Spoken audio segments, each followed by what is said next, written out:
presidente del Comité Nacional para la Reconciliación y el Desarrollo, presidente de la República de Guinea y jefe de Estado, y lo invito a dirigirse a esta Asamblea General.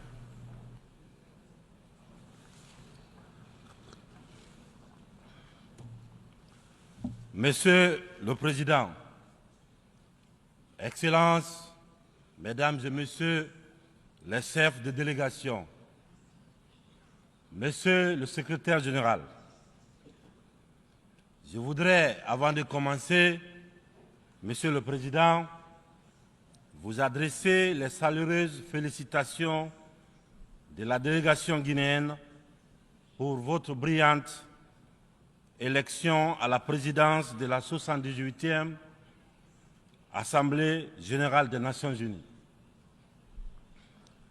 Je voudrais également, devant cette auguste Assemblée, vous assurer du soutien de mon pays. Je souhaite par la même occasion rendre un hommage mérité à votre prédécesseur, M. Saba Korosi de la Hongrie, à M. le secrétaire général, M. Antonio Guterres. Je le remercie pour le dévouement avec lequel il dirige notre organisation.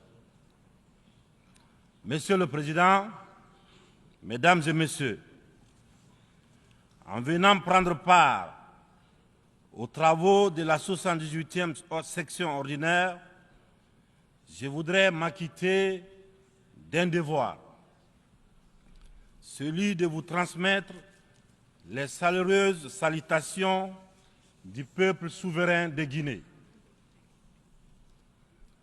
Mon pays qui continue de fonder un espoir en l'Organisation des Nations Unies pour trouver des solutions idoines aux questions auxquelles notre monde continue d'être confronté. Dans ce cadre, Monsieur le Président, nous pensons que les fondamentaux qui ont sous-tendu à la création de notre organisation doivent s'adapter aux mutations profondes de notre société. L'objectif du thème de la présente session, paix, prospérité, progrès, durabilité, est d'actualité. Évocateur et mérite une attention particulière de notre part. Épidémie de coups d'État en Afrique. Après celle de la Covid-19, le continent est frappé par celle des putschs militaires,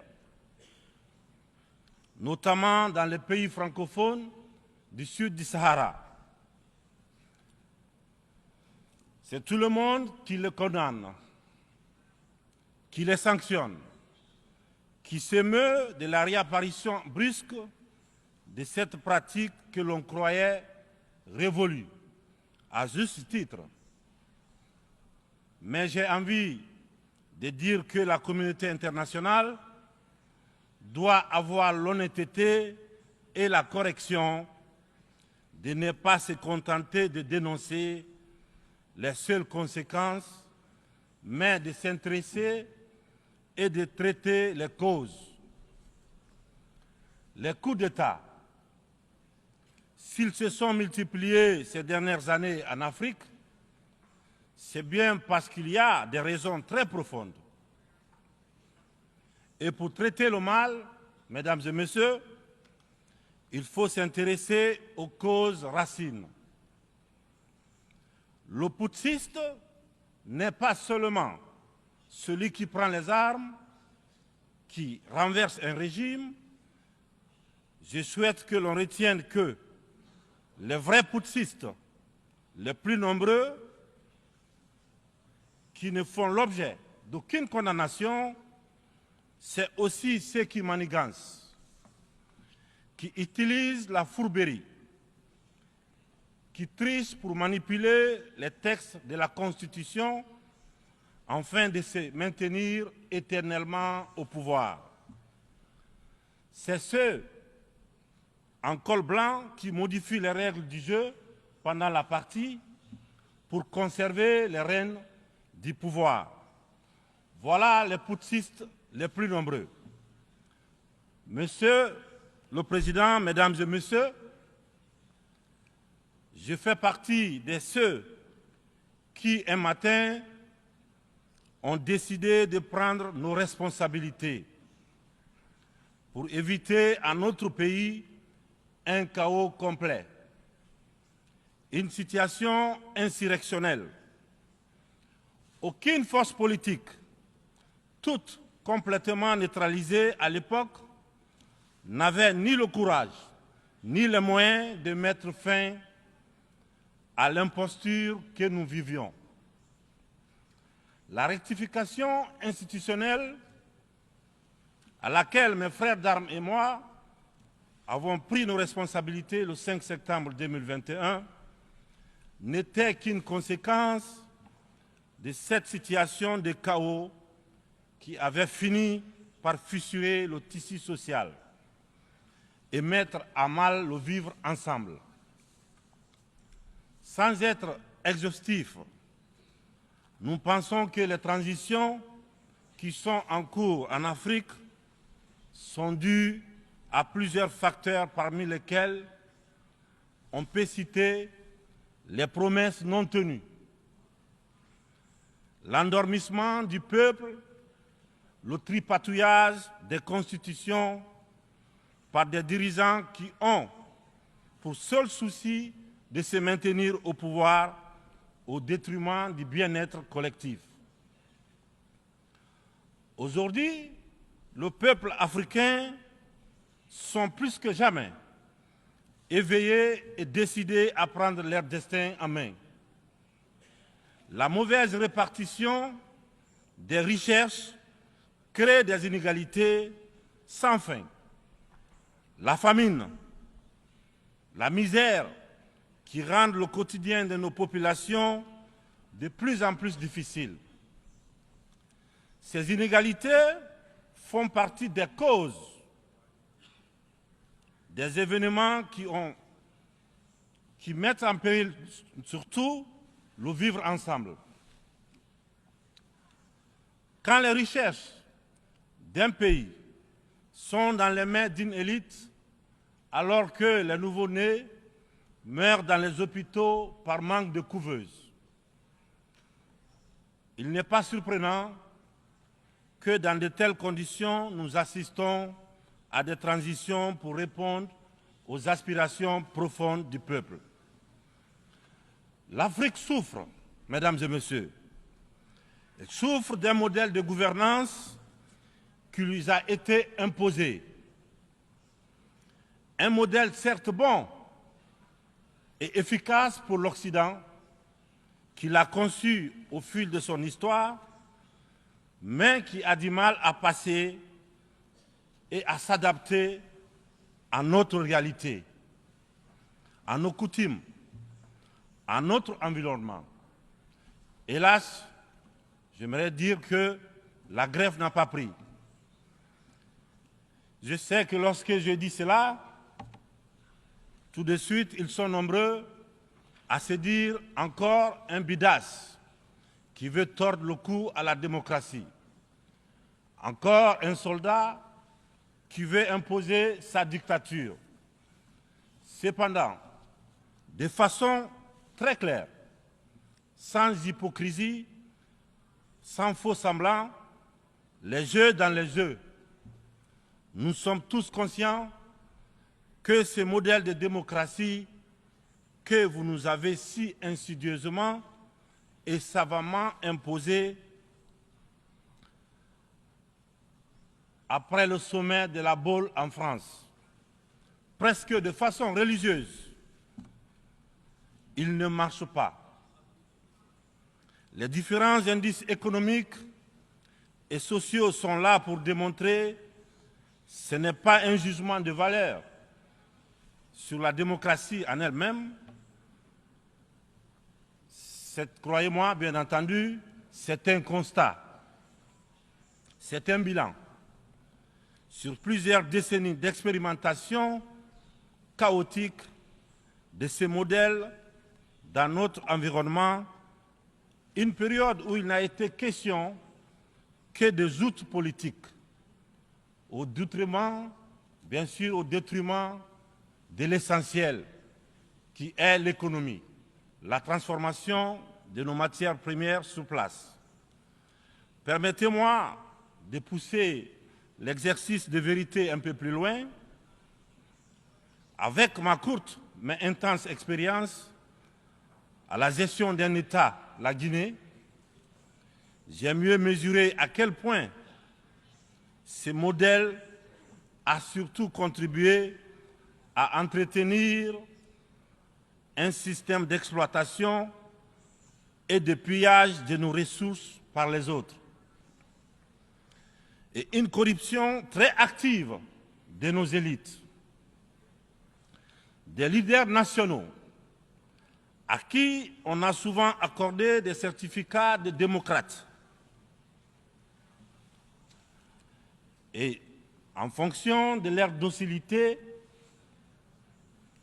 ou de leur aptitude à brader les ressources et les biens de leur peuple, ou encore de leur facilité à céder aux pseudo-recommandations et injonctions des grandes puissances. Je dois d'ailleurs, dans ce sens, confesser que tout ce à quoi je fais face dépasse l'imagination. Ce sont les mêmes qui confessent la démocratie, la transparence, qui dénoncent la mauvaise gouvernance et la corruption, qui dictent les règles. C'est eux qui en offrent très discrètement et sournoisement redoublent de pression pour nous faire céder notre patrimoine dans des contrats léonins. Je comprends certains dirigeants, quelques-uns de mes prédécesseurs, qui, parce qu'ils avaient des fragilités, parce qu'ils étaient sous pression, ou parce qu'ils traînent des casseroles, ou surtout parce qu'ils avaient des agendas politiques, ont cédé à ce qu'on leur demandait. Je les comprends sans les approuver. Certains m'ont même rappelé que si j'avais un agenda politique, je serais moins à l'aise pour mener à bien les réformes auxquelles mon gouvernement et moi nous nous sommes attaqués. Une chose est certaine, nous n'avons qu'une seule préoccupation, le bien-être du peuple et le vivre ensemble. C'est cela notre priorité. C'est pourquoi la transition que je dirige a choisi de se consacrer avec méthode, en fixant les objectifs clairs dans un ordre précis. Le social, l'économie et le politique.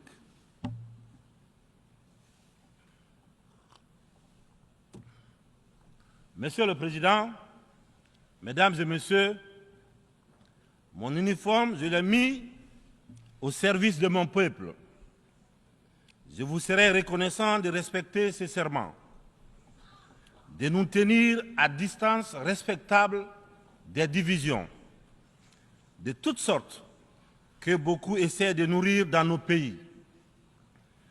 Le Sahel traverse l'une des histoires les plus graves de sa très vieille histoire, mais elle a les ressorts nécessaires pour y faire face.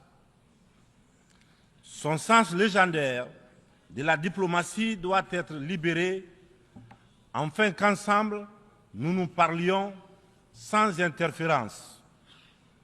C'est pourquoi, et pour cela, que la CEDEAO dont la vocation était économique, doit cesser de se mêler de la politique et privilégier le dialogue. Nous, Africains, nous sommes fatigués, épuisés des catégorisations dans lesquelles les uns et les autres veulent nous mener et surtout veulent nous cantonner. La population de l'Afrique est jeune. Elle n'a pas connu la guerre froide. Elle n'a pas connu la guerre et les guerres idéologiques qui ont façonné le monde pendant les 70 dernières années. C'est pourquoi nous, Africains, nous trouvons insultants les cases, les classements qui tantôt nous placent sous influence des Américains, tantôt sous celle des Anglais, tantôt des Français, tantôt des Chinois, des Russes et même des Turcs. Nous ne sommes ni pro, ni anti-américains, ni pro, ni anti-chinois, ni pro, ni anti-français, ni pro, ni anti-russe, ni pro, ni anti-turc. Nous sommes tout simplement pro-africains. C'est tout.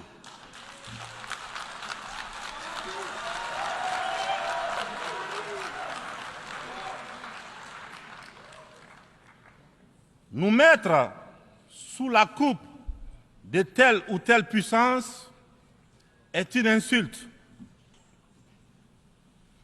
du mépris, du racisme vis-à-vis d'un continent de plus d'1,3 milliard de personnes. Il est important, dans cette prestigieuse et influente assemblée, que l'on comprenne clairement que l'Afrique des papas, la vieille Afrique, c'est terminé.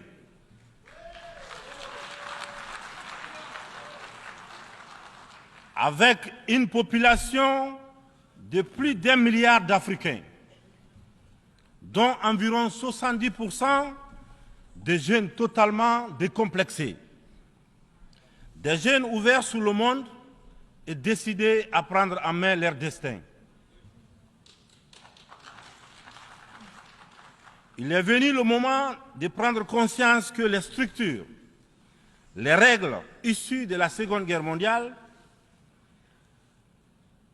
en l'absence de nos États qui n'existaient pas encore, sont obsolètes.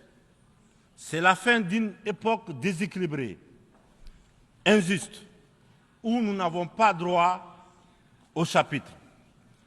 C'est le moment de prendre en compte nos droits, de nous donner notre place, mais aussi et surtout le moment d'arrêter de nous faire de la leçon, de nous prendre de haut, d'arrêter de nous traiter comme des enfants. Rassurez-vous, rassurez-vous, nous sommes suffisamment grands pour savoir ce qui est bien et ce qui est bon pour nous. Nous sommes suffisamment matures pour définir nos priorités, pour concevoir notre modèle qui corresponde à notre identité, à la réalité de nos populations, à ce que nous sommes tout simplement. Nous vous serions fort reconnaissants de nous faire confiance et de nous laisser mener notre barque comme vous l'avez permis dans certaines régions du monde. Vous l'avez permis en Asie, en Proche et Moyen-Orient, pour ne citer que cela. Cette infantilisation est du plus mauvais effet pour une jeunesse africaine qui s'est émancipée. Dans ce contexte, nous sommes tous interpellés et appelés à procéder à une meilleure analyse de la situation en vue d'initier et de poursuivre de nouvelles politiques au bénéfice de tous. La communauté internationale doit regarder l'Afrique avec les yeux neufs. Elle doit entreprendre avec elle désormais une coopération franche dans un esprit de partenariat gagnant-gagnant. Je vous remercie de votre attention. Merci.